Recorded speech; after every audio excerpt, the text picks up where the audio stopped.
मित्रांनो, महायुतीमध्ये सध्याच्या घडीला सगळं गोडी दिसत असलं तरी तसं काही नाही आहे. सगळ्यात जास्त अस्वस्थ झाली आहे ती BJP. कारण BJPला कोणत्याच प्रकारे एकनाथ शिंदेंचा आणि अजित पवारचा फायदा होताना दिसत नाही आहे. एकनाथ शिंदे आणि अजित पवार यांच्यामुळे त्यांच्या लोकसभेच्या सीटवर परिणाम होताना फडणवीस यांना दिसतंय, भाजपला दिसतंय आणि त्याचबरोबर एक निगेटिव्ह पब्लिसिटी महाराष्ट्रामध्ये पसरली आहे.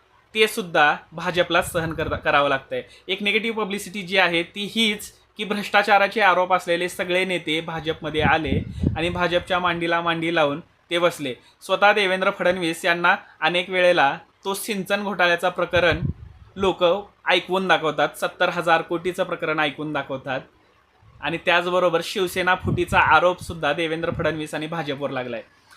यातून वाचण्यासाठी विधानसभेच्या आधी महायुती तुटणार आणि भाजप, मनसे, रासप, RPI सारखे छोटे